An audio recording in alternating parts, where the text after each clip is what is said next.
This is High Load Armenia, an international conference where we have speakers from America, from Netherlands, and of course we have Russian-speaking, Armenian-speaking, English-speaking community, and Edgar, who's going to present in a few seconds. He has to switch from English to Armenian to Russian because he's answering questions in all the languages he can.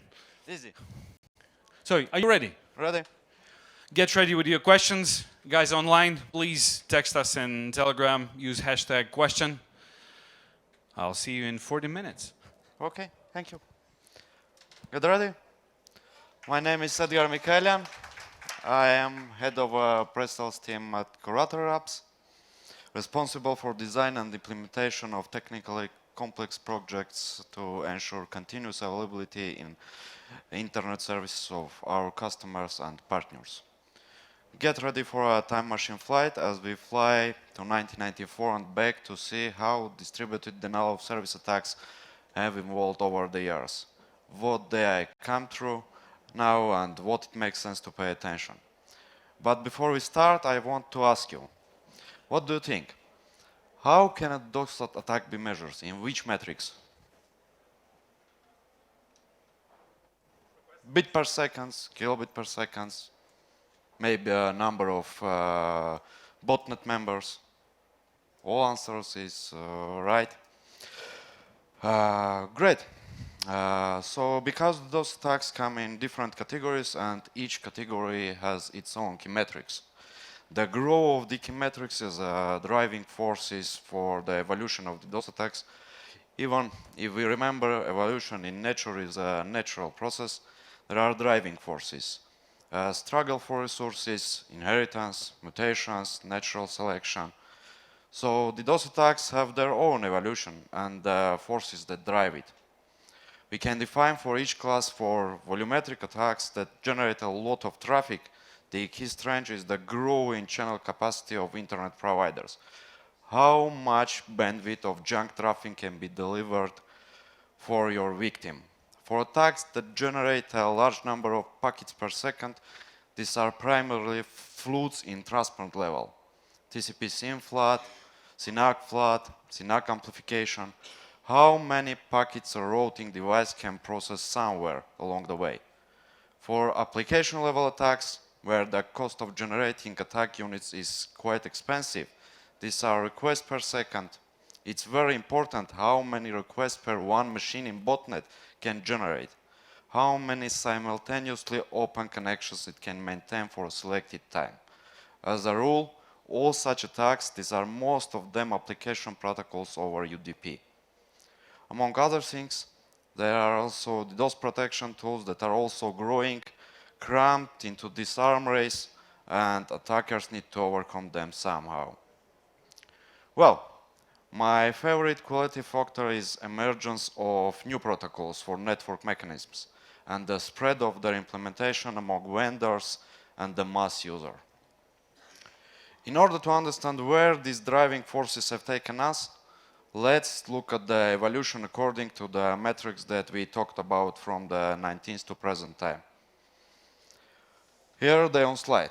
The channel capacity at the borders of large providers, the speed of processing packets per second on routers, but here Cisco 25 series router from 19th and those machines that are now in data center are compared. The number of hosts has grown by about 100 times, and home networks and office networks have moved from kilobit dial-up modems to gigabit networks. If we talk about DDoS protection tools, then specialized boxes that filter DDoS traffic have grown on average 100 times in bandwidth. And clouds have grown about 1,000 times due to distribution, scalability, and increase in number of connections. It is clear that in such conditions there is no need to talk about some kind of competition for the nutrient medium. Everyone gets along fine. Love the coexistence of new methods with the old ones. And speaking of the oldest methods, we rewind at the beginning of our period. This is an episode from the career of the famous hacker Kevin Mitnick. He set out to gain unauthorized access to the machine of his old opponent Tsutomu Shimamura. For this, he hacked the machine in the laboratory network and tried to present himself as the login server, from which the login to Shimamura's terminal was trusted. The problem is that if you pretend to spoof a connection from someone else's machine, you need time to make sure that the real machine cannot respond to incoming requests. To do this, Mitnick kept the login server muted by filling up with half-open SYN requests from spoofed IP addresses. To create half-open SYN requests, he used routable but not active IP address in a laboratory network. As he had no intention to complete three-way handshake with the server, half-open SYN requests occupied the server's memory faster. The result is that the server couldn't respond any other requests. Finally, Mitnick got access to the server, to the shell, planted the backdoor here, closed the connection, send the reset. The whole attack lasted for 60 seconds, and this is one of the oldest examples of SYN flood. This type of denial of service attack from one machine. But since after that a detailed analysis of this situation with logs and other things went on, then Shimamura's and Mitnick's books came out, so people, at least those who are interested in the internet and technology, find out that this was possible. And here we come to the beginning of our main period. These are the years when those known DDoS attacks appeared, developed, and made much of fuss. Speaking of the flood that Mitnick showed us, 2 years later, users of one of the world's oldest ISPs in the New York PANIX found that their mail servers were down. PANIX wanted to protect its customers from spammers and installed the spam blocking system to its users. But the spammers hit back by SYN floods from several hacked machines and downed all 3 mail servers. The reaction of the administrator on duty was very simple. Too scary, terror from unknown. However, after 36 hours of downtime, people realized that they are dealing with a DDoS attack using SYN packages. The reaction of mass media to this story was restrained. It was covered mostly in specialized technology media. However, this is almost the first time when someone over the outside the mailing lists, the reaction of the professional community was a little more interesting. We didn't know how much traffic was generated in this first historical attack on PANIX. However, it probably didn't take much, because 2 years later, as a result of some research, it came out that for an average server, 20 packets per second SYN packets are enough to keep the half-open connections queue full, and the server will not accept any TCP connections from anyone. Even in those years, especially sending from multiple hosts, 20 packets per second wasn't too many. The expert community CERT Response Center has deeply considered the causes and symptoms of the problem and issued recommendations that are very generic and for all the good against for all the bad. Providers, deny any spoofed IP traffic through their networks. If it was spoofed, then this is an attack, and it's not for any and your customers. Great idea. And how we will do it? There is a set of recommendations, but if we look forward, it becomes clear that this center's recommendations couldn't be fully implemented. This way of dealing with DDoS attacks has not proven itself through some kind of massive suggestion to internet providers, hosters, and transit networks. Practical approaches of solving the issue become much more successful. Literally, 7 days after this attack, Daniel Bernstein and Eric Schenk discuss and generate a new way to deal with TCP SYN flood. The mechanism was called SYN cookies. A month later, the first implementation appeared for the popular server operating systems, and so you could understand how the technology turned out to be successful, applicable, and suitable. Till today, any DDoS protection tool operator protection, cloud providers, softwares installed on your balancer, almost of them use SYN cookies. Here is such a long live method that works as follows. A SYN cookie is a specific choice of initial TCP sequence number by TCP software. By specially calculating the TCP sequence number with a specific secret mat function in the SYN-ACK response, a server doesn't need to maintain state table. On receipt of an ACK from the client, the sequence number is checked against the function to determine if this is a legitimate replay. If the check is successful, then the server will create a TCP session and the user connection will proceed as normal. And we go further and remember that the attack on PANIX didn't create a great resonance in the world. 4 years later, it was done by a young 15-year-old hacker with the nickname Mafia Boy, who paralyzed websites of e-commerce and media giants including eBay, Amazon, Yahoo for 8 days, using the same well-known attack method, making several attacks a day. There are few technical details in history, but Byte.com remembers that they received almost a gigabit. There are few, it was certainly astronomical volume of traffic those times. Michael Kalka, that was the name of the Mafia Boy, hacked into a certain number of machines in universities and used them to generate traffic. He didn't hide much everywhere, boasted of his success, for which he went to jail. He went to jail because a few hours after the first attack, President Clinton called the cybersecurity summit, where it was decided that something had to be done about these DDoSers. We need to find them, bring charges, and put them in a jail, which is generally happened. This episode can be considered the starting point of persecution by the law who range organize DDoS attacks. And we go future and discover a completely new way to exploiting servers on the internet to organize DDoS attacks. This is amplification. The expert community had learned about it before it happened, having managed to get ready and study possible vectors of such activity.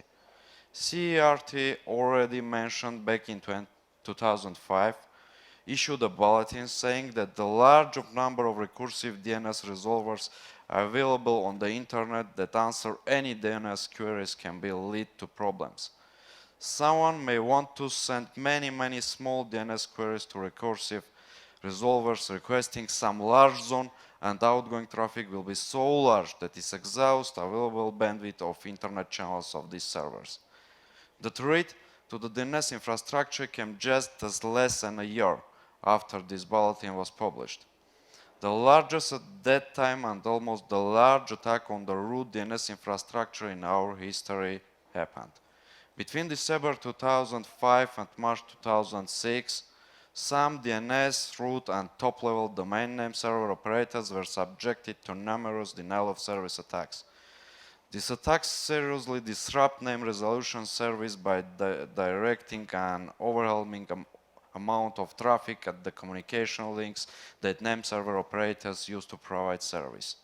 This congestion makes it difficult or impossible for operators to provide the function of identifying an internet access as associated with the domain name of any of the registered names in the domain under attack.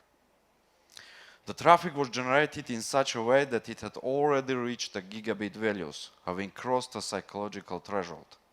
But it's not only interesting here, but the fact that an attackers went a little further than the CRT researchers and said, during a DDoS attack, each attacking zombie host used a targeted victim internet address as its originating or source IP address, rather than its own.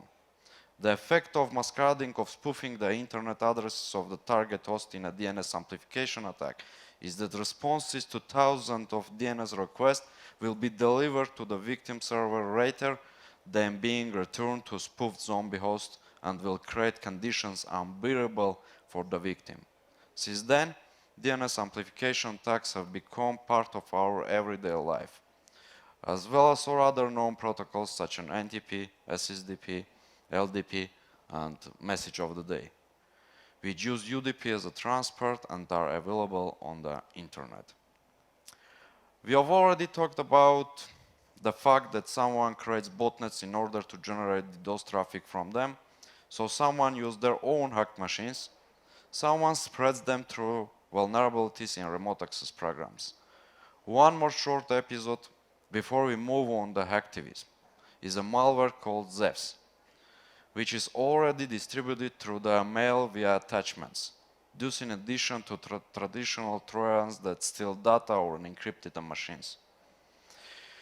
In this way, Windows, Office and home machines became very popular participants of botnets in those days, not only in these years, but also voluntarily.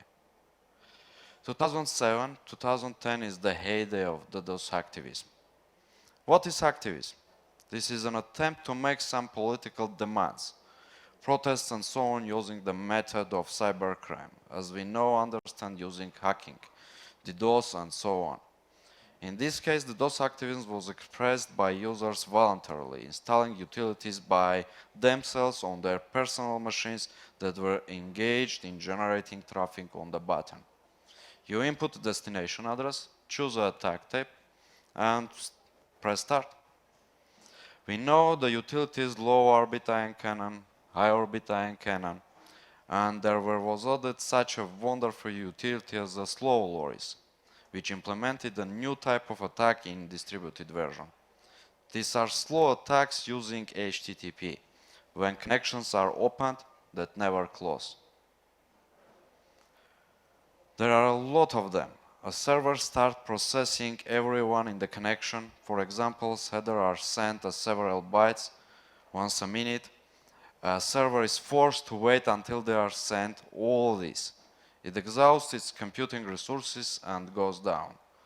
Slow attacks in mass consciousnesses begin with slow voice and continue up to this day in modified versions. The DDoS activism was actively used to attack the main piracy fighters. These are associations of copyright holders of music, film content, WikiLeaks, oppressors, and many others. And we are moving on the next historical episode. This is the time period when protection methods just appeared and began actively evolving and changing. Okay, we are observed several very large attacks that immediately raised maximum metrics quite high. And we will start, of course, with the wonderful Sony company, for which the period from 2011 to 2014 was not very good. It is clear that there were very many factors involved in the earthquake in Japan, which destroyed part of the production, information leaks, loss of key employees, court scandals, but DDoS attacks on Sony were an important factor in this whole unfortunate story. They lead us to a realization of a new idea. DDoS can be used not only to simply shut down resources so that everyone knows about it, but also in order to hide the fact of hacking some machines in the infrastructure where malicious traffic comes. For example, at the start of the DDoS attack, a web firewall not able to handle this load has to be turned off.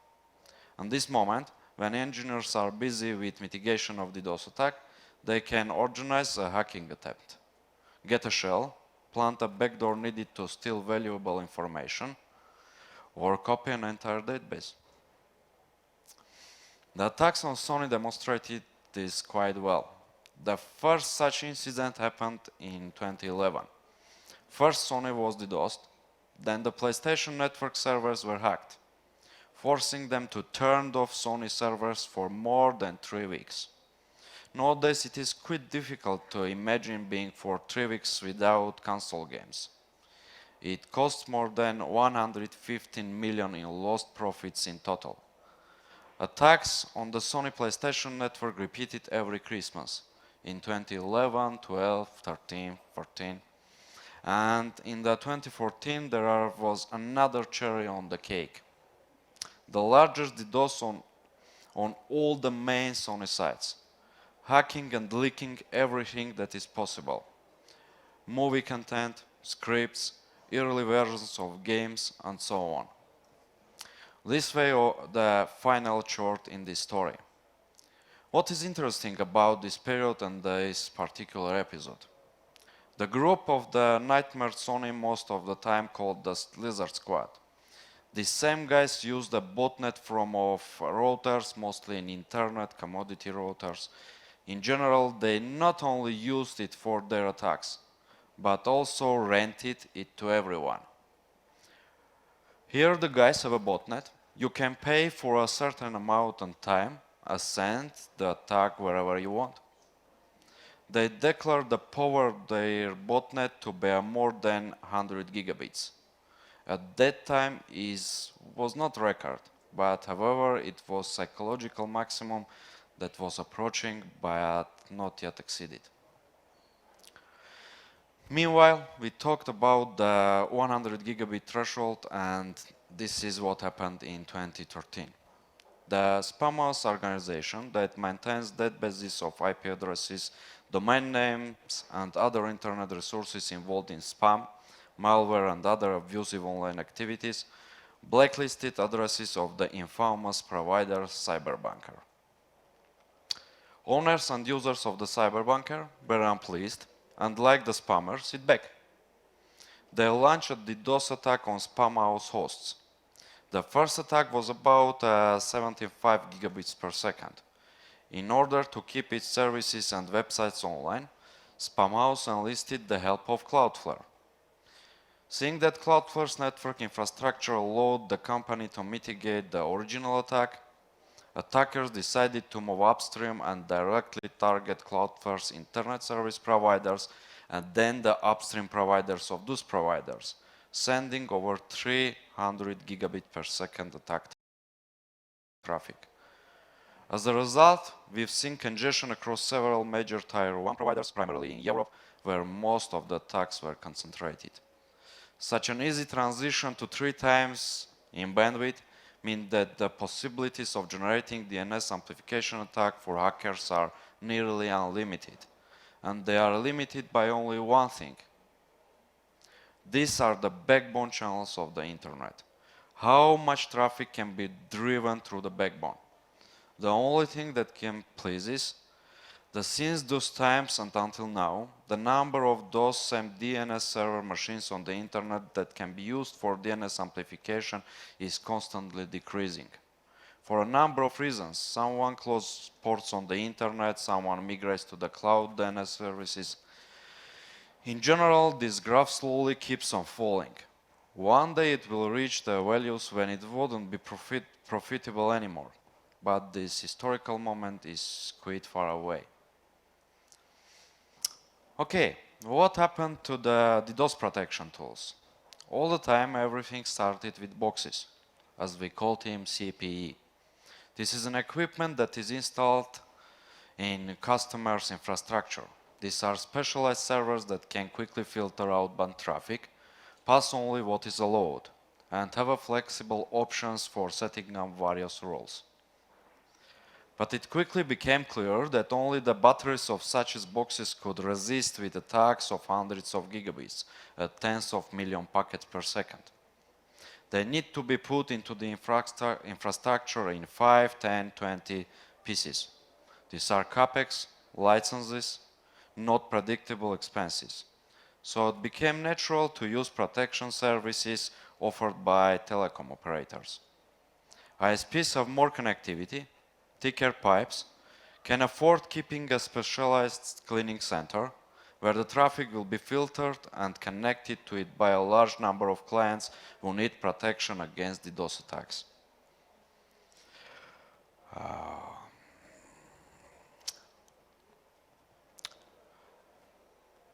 When attacks are already more than 100 gigabits per second, not every operator can route them to the backbones. Plus, an operator has a limited number of connection points, limited geography. Even if it has a presence in a large number of regions, it becomes difficult to pass traffic to a cleaning center through limited backbone connections. It leads to development of distributed filtering networks, or clouds, as many still call them. Although these are not quite clouds in terms of networking. They use connections to different providers, have a large number of filtering centers in different regions, and are able to receive a large amount of traffic by increasing overall filtering capabilities. This path has been done in about 5-6 years, and as in the case of attacks, there is no question of devour each other resources. All these options coexist perfectly. Have their own target audience, their own specific tasks, and the largest enterprises usually combine them. We move on the present. The attack's power continues rising in the maximums and in the mass consciousnesses, affecting more and more people. In 2016, it became clear that not only hacked computers or network devices, but also any IP camera, smart TV, or for example a Kettle connected to the internet can be botnet members. The first attack was on the websites of researcher Brian Krebs, who has been investigating hackers for many years, and this attack took place using a botnet called Mirai. Mirai is a wonderful piece of code written in C language. It can do all possible attack methods, floods at the transport and application levels with smart encapsulation to pass protection. For example, GRE encapsulation, and when many boxes received it, it detached that it was for some server in the infrastructure and skipped it without filtering. Many attacks reached their goal due to this. The attack raised at 600 gigabits per second at once. The number of bots that appeared in this story was almost 150,000, and this was not the limit. Because pretty soon there was an attack on French hosters OVH, where the reached number of up to 1 terabit per second. The attack continued for some time without decreasing in intensity, but OVH handled it due to the gigantic channel capacity and great expertise. But an attack on the DNS provider DIN shut down it for a very long time, and with it about 14,000 popular sites that it was resolving. It is basically almost the entire east coast of United States. It already impressed even simple internet users as everything stopped working for them. And again, it was the attack on DIN that launched an investigation in which the authors of Mirai were found and held accountable. How was the botnet defeated? It seemed these devices were vulnerable. Each year they added more and more. In fact, the botnet was growing. But someone very smart leaked the Mirai source to GitHub. Thus, in place of Mirai, which could aggregate hundreds of thousands of bots, more than 100 similar botnets arose that fought for the same pool of the hacked devices, vulnerable routers, Kettles, and smart TVs. One big botnet fell apart into a bunch of small ones. Each of them individually couldn't have such an effect and fill up someone significant. So, according to the principle of divide and conquer, someone simply destroyed this threat, reducing it to a minimum. We talked about the attacks on Sony, Lizard Squad, and the method they used. Those times it didn't become well known for some reasons. But after Mirai attacks and because of DDoS becoming more popular in the mass consciousnesses, so it was more talked about, a story surfaced that DDoS as a service was a very popular method of making money among cybercriminals. And it turned out that there were too many such botnets. They accept payment via PayPal. For $20 everyone can organize an attack against a competitor. No need to hire a hacker. You rent 50,000 devices and attack within an hour on a given host, very simple. The largest of the DDoS services called VDoS and organized by 2 Israeli teenagers were exposed just in 2016, but naturally, as with any event that enters the mass consciousnesses, this didn't serve as a warning, but rather as a call to action. Therefore, hundreds of other DDoS services appeared in place of VDoS. They just moved to the darknet and now you can find them there. One step closer to our days, this is what we have been living with for the past 4 years. This period is characterized by the continued growth of DDoS methods that we already know, and something completely new has happened. The first thing that surprised us was an amplification attack, but not some kind of NTP or LDAP, but Memcached. A bunch of very large resources with a large number of servers on edge use Memcached. It turns out that it can be exploited by requesting a large cache and specifying the address of the victim as the recipient in the same way, and they will perfectly send malicious traffic to chosen destination. The attack immediately broke all possible maximum thresholds, accelerating up to 135 terabit per second. No one has ever seen such an attack. GitHub went down for 8 minutes. Akamai immediately understood what's there, scrubbed them quickly. But the threat here is not that this method is too complicated or it differs from what we have already seen. But in 2018, the number of open UDP ports of Memcached that could participate in the attack was about 90,000. UDP protocol used to transfer massive amount of data faster than TCP, and without using UDP it is not clear how to work. However, our lovely CRT with GitHub issued recommendations. For Memcached servers, make sure to disable UTB support if you don't need it. With Memcached everything is clear, but a year later, a new very interesting attack happened which no one expected. We talked about amplification based on UDP protocols, because it's very easy to spoof. Nobody checks a source address of those who sends traffic to you. The amplification factor is very large. Spoof TCP for amplification attacks. It seems nonsense, it's so not possible. The amplification factor is not so large. Well, you can resend the segment, resend in another time. Sounds stressful. Here is the result. The attack that we handled protecting our colleagues from servers.com was going on for more than a half a day. And with the amplification of SYN-ACK packets at the transport layer, these guys got through the threshold of 200 million packets per second. Just a second. This is quite a lot. The SYN floods that we usually saw on our networks from which our colleagues went down, these were dozens of mega packets, 13, 15, 60. Okay, it wasn't cool, but our expert did a great job. The amplification factor of such an attack is really low. It works by resending the same segments when they are not received, and not by increasing the payload.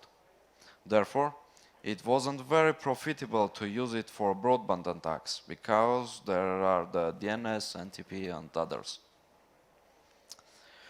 Here is the data from our report. How many amplifiers with what factor we saw in 2019 based on UDP. Yes, it is clear that an amplification factor of dozens of hundreds is quite achievable. But the number of such machines is decreasing, and it has become much more difficult to disperse a mega powerful bandwidth in 2019. You have to compete for these resources, and the background of this, attacks with TCP SYN-ACK amplification suddenly became more profitable. Now we see them quite often, especially considering that the number of potential hosts that can be used in this amplification is comparable to the total number of UDP amplifiers that exist for all protocols. You may draw your own conclusions. We have special section on our radar where everyone can check if they have an amplifier in their infrastructure. Literally, the next episode was that we couldn't expect that someone would infect hundreds of thousands of MikroTik routers with the same bot and arrange an application level attack for us with tens of millions of requests per second. This is the application layer. We remember HTTP floods, we remember slow attacks that happened.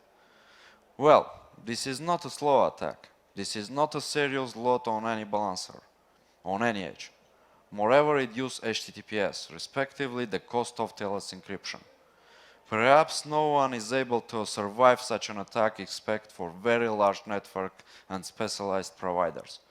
Yandex handled with honors, shared the data with us.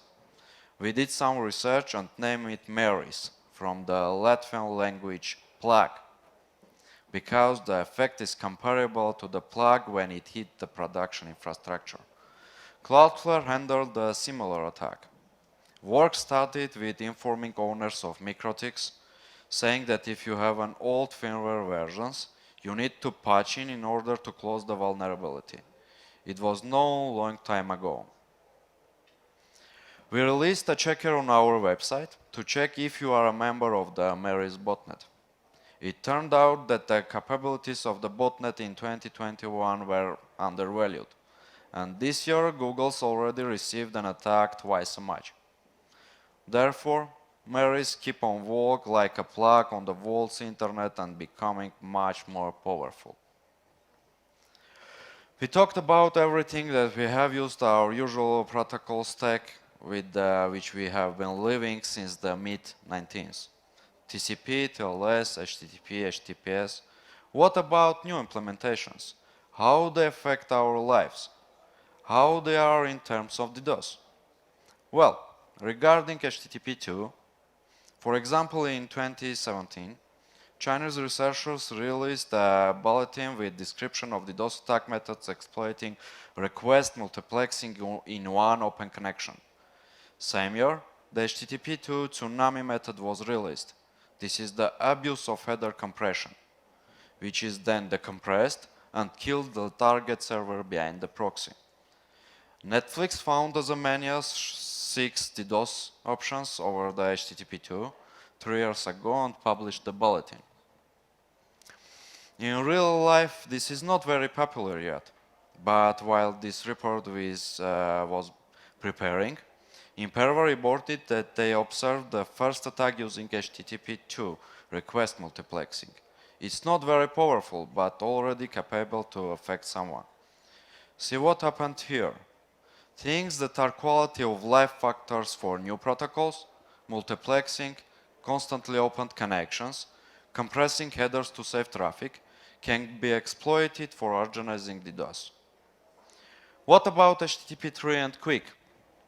Here everything is cool with us. Slow TCP was replaced by UDP protocol, and TLS encryption moved from inside the Quick suite.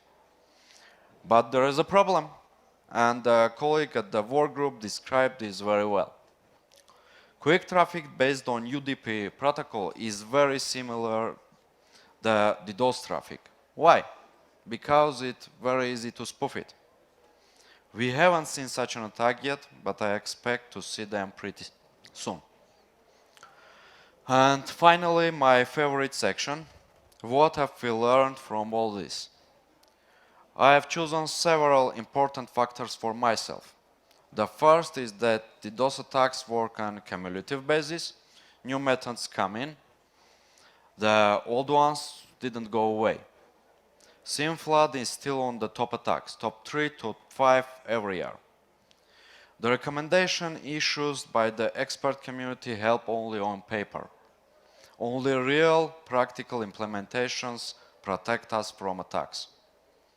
It's simply impossible to fix the protocols so that it's impossible to DDoS through it, because the change of protocol lasts for decades, and during this time everyone can be attacked. And finally, the improvement in the quality of life new protocols bring us and the development of the internet is at the same time an increase in opportunities for attackers. Therefore, a bright new future from new protocols, new DDoS, and hopefully new protection. Thank you for your attention. I am ready to answer your questions. Thank you, Edgar. Please raise your hand if you have a question. Okay. We have a question on the first row. Meanwhile, at 2:40, We were supposed to have a talk from a speaker who couldn't make it here, so we will have a speaker from Nginx talking about HTTP 3. Yeah, quick. So please make a note. Hi, my name is Fyodor, and I have a question about Quick. Is there already describe some techniques how DDoS attack could be organized or exploited using HTTP 3? Thank you, very good answer. Now it is very difficult, but I think in future I can realize some mechanism. It is difficult because TLS encryption now inside of Quick and middle boxes that filter, analyze the traffic, can see what happened inside. And application level attacks can easily pass protection tools now. But now we are working to implement a new mechanism to, in future, to protect against this kind of attacks.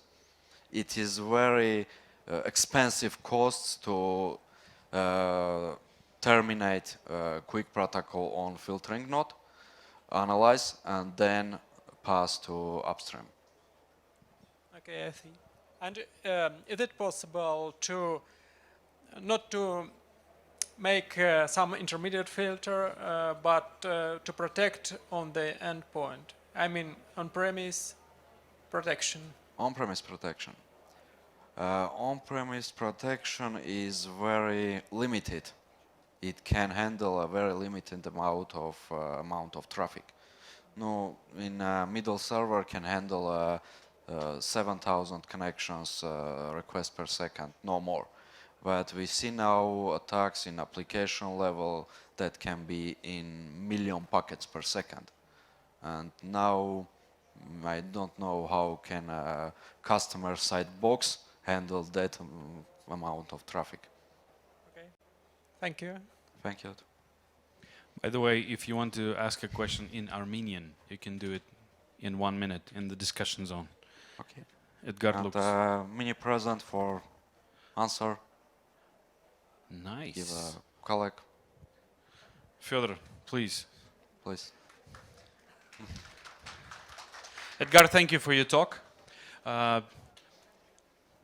We also have the merchandise of the conference that you will get in the speaker's room. That's cool. And also, your lunch is served there because you're a good speaker. You know, the speakers that don't do a good job, they don't eat. Not have a lunch. No. Ah, okay. At least not today. Thank you very much. Please check out your schedule. So in 25 minutes, we talk about Quick and HTTP 3 here. Check out the other halls.